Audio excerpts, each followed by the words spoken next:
God's plan is that parents be the primary people that are responsible for raising their kids, instructing their kids. And when we turn that responsibility over to the state, we have to understand that we are giving some power and control away that God has designed for us as parents to really be that primary voice.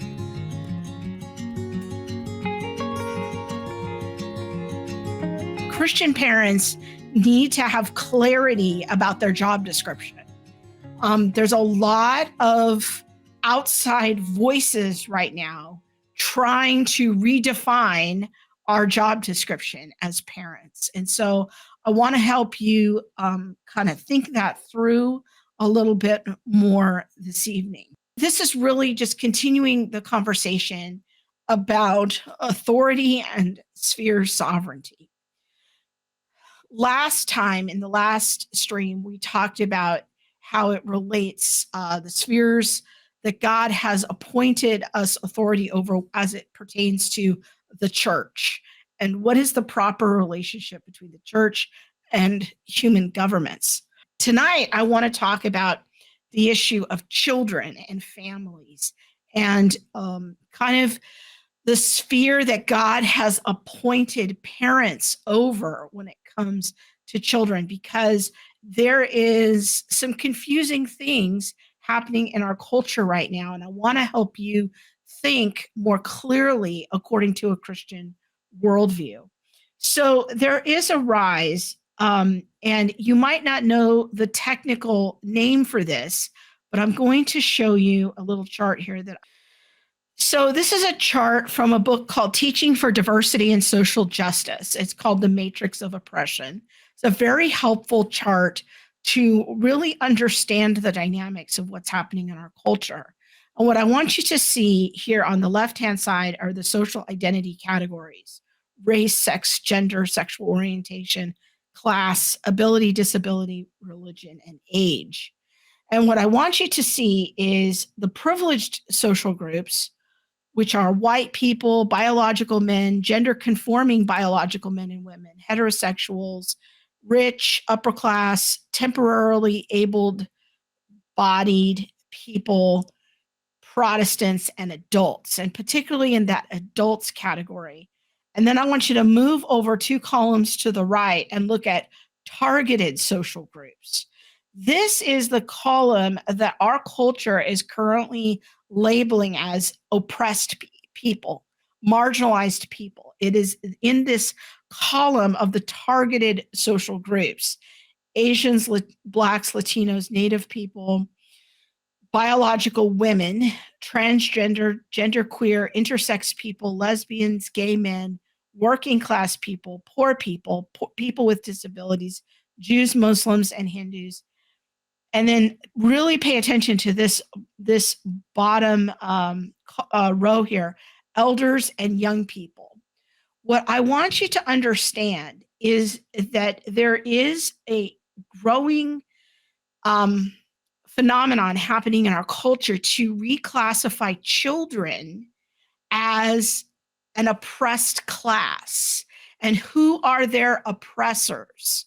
It is the adults in their lives. So if you don't want to be an oppressive adult, you want to instead be an ally that lifts up this oppressed group of people, which is children. And this is called ageism or adultism. And so you may never have heard of this, but this is another aspect of the critical social theories.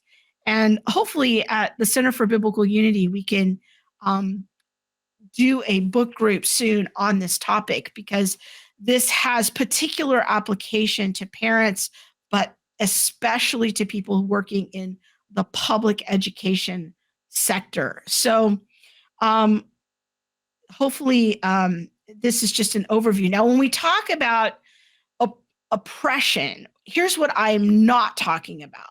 I'm not talking about actual oppression. I'm not talking about actual traumas, things of a nature of children who have experienced genuine trauma as a result of physical or emotional neglect or divorce or mental illness, or parents with mental illness, children affected by parents who are incarcerated, or homelessness or domestic violence. These are true challenges for children that, we, as the adults in their life, can help them navigate and work through their emotions and all of that. That's not what I'm talking about, though, when I'm talking about children as an oppressed category, a oppressed class of people.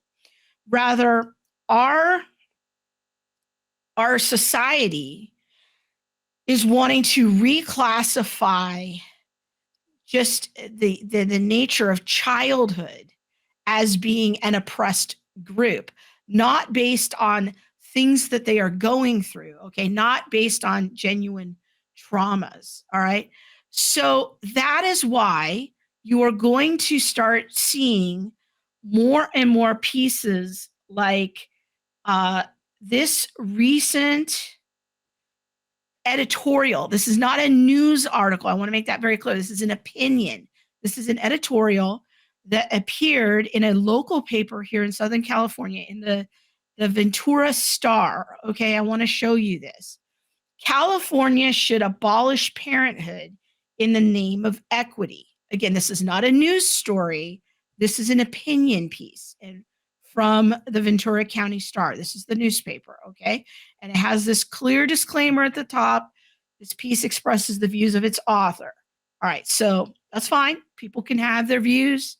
That's part of living in a free society. And even when their views are out of step with my worldview, and that's okay. So if California is ever going to achieve true unity, the state must require parents to give away their children. Yes, this is what it's saying. Now remember, this is in the name of equity. Equity is this great cultural value that our government and our public education is wanting to reorganize society according to the principles of anti-racism and equity. And so here's a suggestion from Mr. Matthews here that if we're going to achieve true equity, which is the result that we're looking for is equal outcomes and equal monetary outcomes in particular across the board. If we're going to achieve that true equity, the state must require parents to give away their children. Today's Californians often hold up equity, the goal of a just society completely free from bias. Okay, so how they're defining their terms is vital. So they're actually offering a definition of equity, and it is under the banner of justice. So if we're going to get to a just society, if this is the outcome that we're looking for, we need to have completely free from bias as our greatest value. Governor Gavin Newsom, who's the governor here in California, makes decisions through an equity lens. And this is true. And he's reprogramming our state through this lens. Institutions from dance ensembles to tech companies have publicly pledged themselves to equity. But their promises are no match for the power of parents. Here's his proposal for how we're going to re-engineer society. Fathers and mothers with greater wealth and education are more likely to transfer these advantages to their children, compounding privilege over generation. So this is the idea of multi-generational wealth. As a result, children of less advantaged parents face an uphill battle. Social mobility has stalled and democracy has been corrupted. More Californians are abandoning the dream. A recent Public Policy Institute of California found declining belief in the notion that you can get ahead through hard work. Okay, well, we would have to look through those statistics and see what's behind all that. Here's his solution. Making raising your own children illegal. This is his great proposal. It's simple. And while we wait for legislation to pass, we can act now. The rich and poor should trade kids, and homeowners might swap children with their homeless neighbors. Now, I recognize that some naysayers will dismiss such a policy as ghastly, even totalitarian. But my proposal is quite modest, a fusion of traditional philosophy and today's most common political obsessions. So he's wanting to take equity to the next level. We're going to fix wealth inequalities by exchanging children. Wealthy people will give their children to homeless people, and homeless people will give their children to wealthy people. And in a generation or two, things will all even out. We should trade children. Are you ready for that? Okay. So this no, Laura says this must be satire. No, I think this guy's actually just playing equity out to its natural conclusion. I don't think it's actually satire. I think it's real. This is communist Marxist thought hiding behind the word equity. I don't disagree with you, Lincoln. I think you're right. But this is where things are heading. And so what I want you to understand is that equity is not just a pretty word that our culture wants to use. There is an agenda behind equity. Now, it starts in the beginning. It sounds good. It's like racial equity. That kind of sounds like equality. That sounds like something I should get behind. Okay. But that's not the end goal. This is just trying to baby step us to places like this. Now, I'm not saying that there's a law proposed on the books right now to go this direction, but it's these kind of editorials that can begin to grease those wheels a little bit and get this out in the public square and start to enter into the competition of ideas. And so what we have to think about is, all right, what is a Christian perspective of this? Because equity in a Christian worldview, equality under the law, not showing partiality, showing that justice is the same for the rich and the poor, the powerful and the marginalized, that all are equal under the law in a courtroom, in other words. So that's a biblical idea. But here they're hijacking a biblical word, redefining it. And now there's a proposal, at least by this guy, of here's how we could play out equity all the way. So first there's this shell game of how we're going to redefine a term that's actually biblical, and then redefine it to the point that we are engaging in profoundly unbiblical ideas. So, okay, Monique's watching. She says, I'm not technically a child, but I am someone's child. Any rich person want to adopt me, I'll volunteer as tribute. Thank you, Monique. All right. So, yes, and Lincoln is right. This is incrementalism. And this is an incremental, like, hey, let's introduce this really crazy idea. Everyone's going to think it's crazy at first, but maybe it starts a public conversation. And that's how these things happen. Okay. So the second example I want to share with you along these lines, and then I'm going to tie it into the Christian worldview, is this piece that I saw in, okay, this is an academic piece that is published on, you can go to this website, it's on the nih.gov website. So this is a government entity, and this is from 2020, and it was published online, and the headline or the title of this academic paper is Parental Licensing as Harm Reduction. And we'll just look briefly at the abstract here. In this paper, I will argue that some prominent objections to parental licensing, okay, rely on dubious claims about the existence of a very stringent if not indefeasible, right to parent.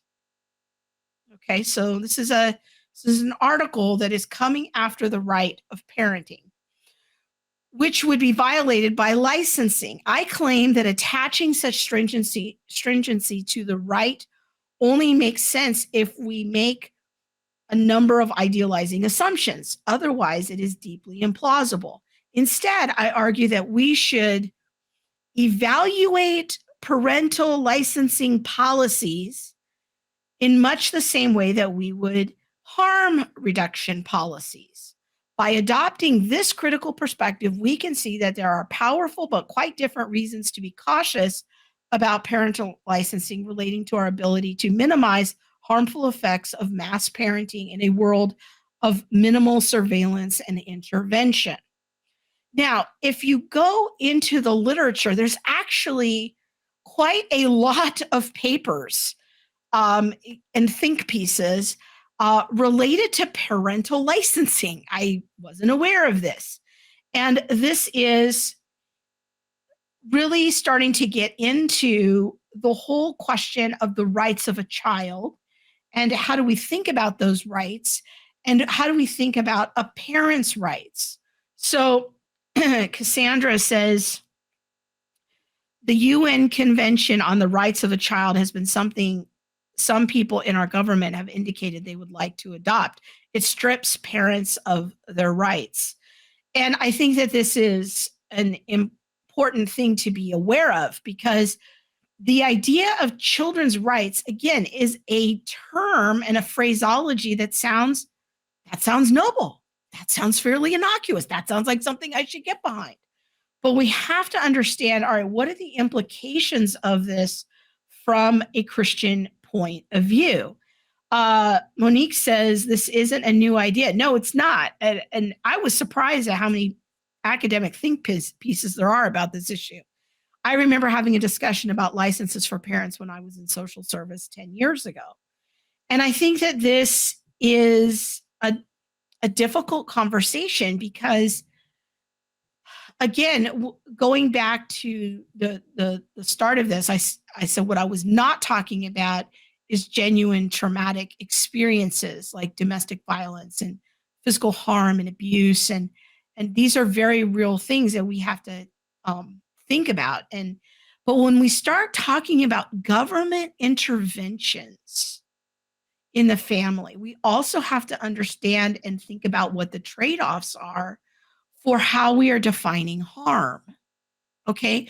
Because right now, because of the rise of children as an oppressed group, we are seeing more and more conversation that children as an oppressed group need to be able to change their sexual identification and even have irreversible surgeries at a very young age, that they're allowed to do this. And we are not allowed to intervene because that would be harmful. Parents are, in some cases in Canada, and there's been a couple of cases in America, are losing custody of their children in the name of harm reduction because they want to intervene in their child's gender confusion. So when harm reduction becomes conflated with abuse, this is where we start going down a very slippery slope. And I think that is where Christians need to show a little bit more discernment and to understand God's created order when it comes to parents. And so that kind of brings me back to the main point of this stream, is that parents need to have clarity about their job description.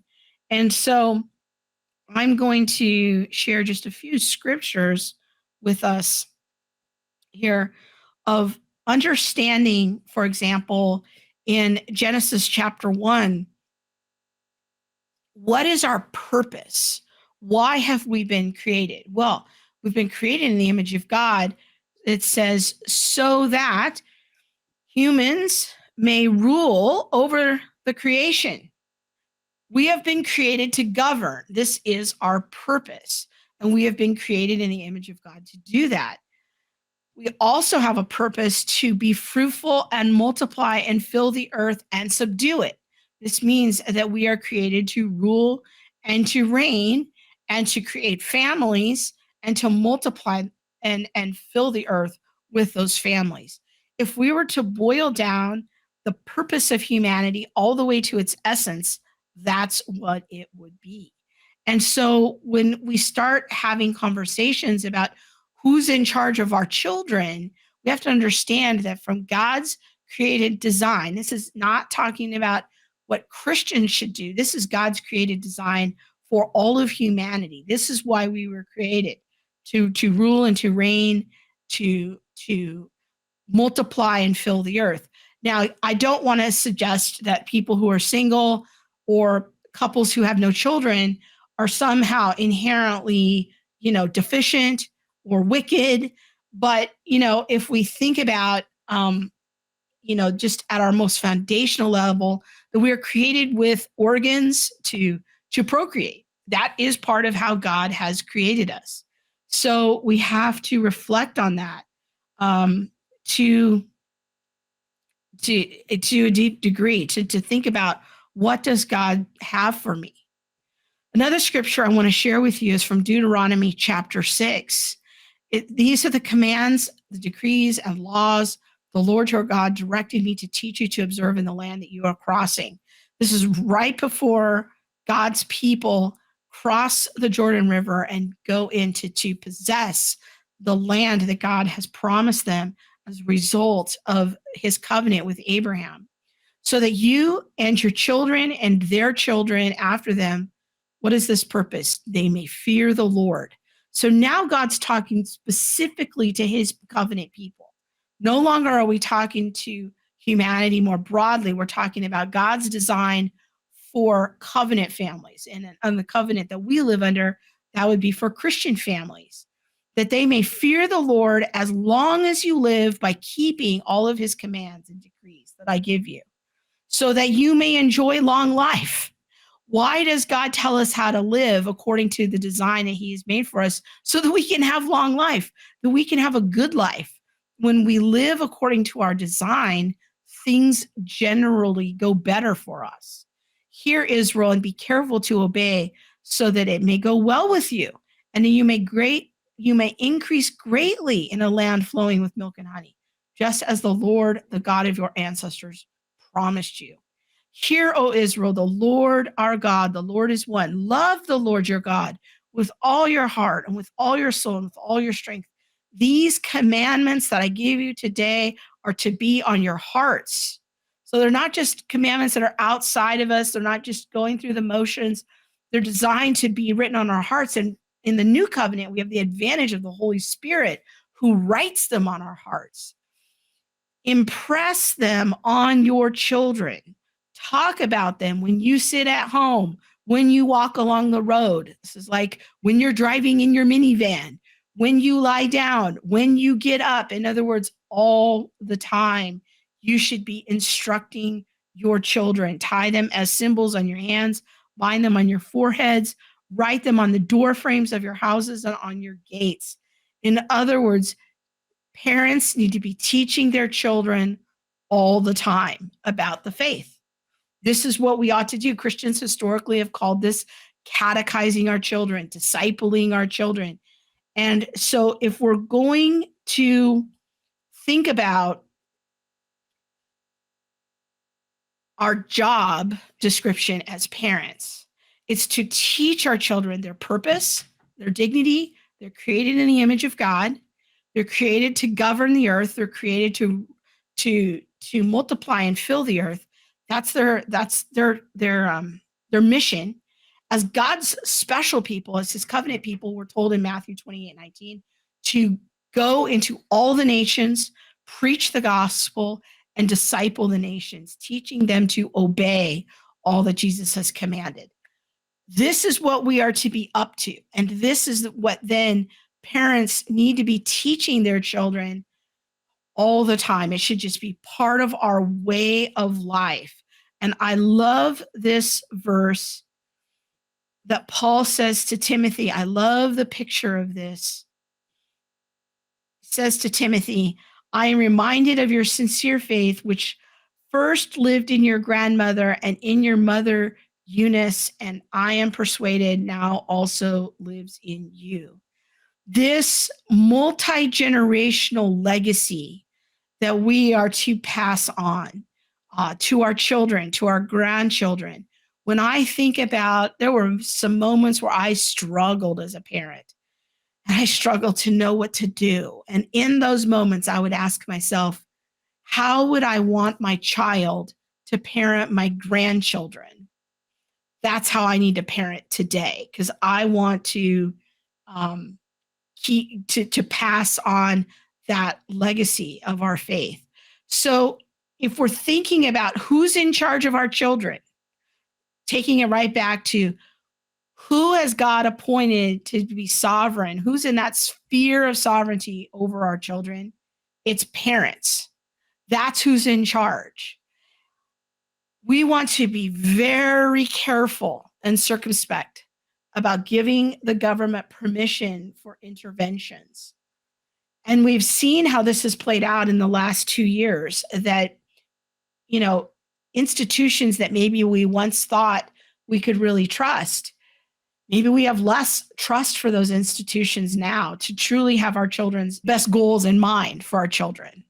Right now, we're living in an age where public schools, not all public schools, not all public school teachers, but many school districts have equity policies. And if you haven't yet, you should go on your local public school district website and read the equity policy for your district.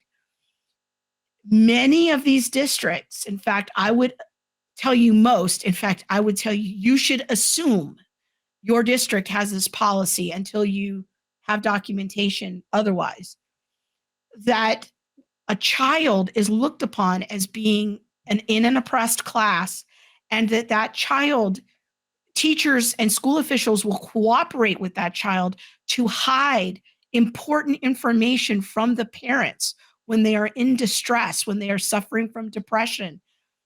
Schools are increasingly giving surveys. It's really data collection under the framework of social emotional learning, that they are collecting data about your child's mental health, but they don't have to disclose it to you as the parent. If your child starts using a different name or different pronouns at school, or identifying a different way with a different gender, they do not have to notify you. Most school districts have these policies. It's usually in the equity part of the website, but you need to find out, because things could be going on with your child that you don't even know about, that they're in distress. God's plan is that parents be the primary people that are responsible for raising their kids, instructing their kids.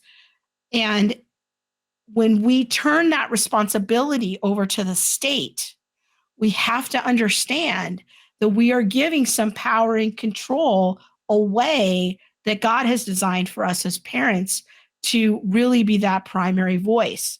We need to get absolute clarity about our job description as parents and know what we're doing, why we're doing it, and what potential consequences could come when we share that authority with the state.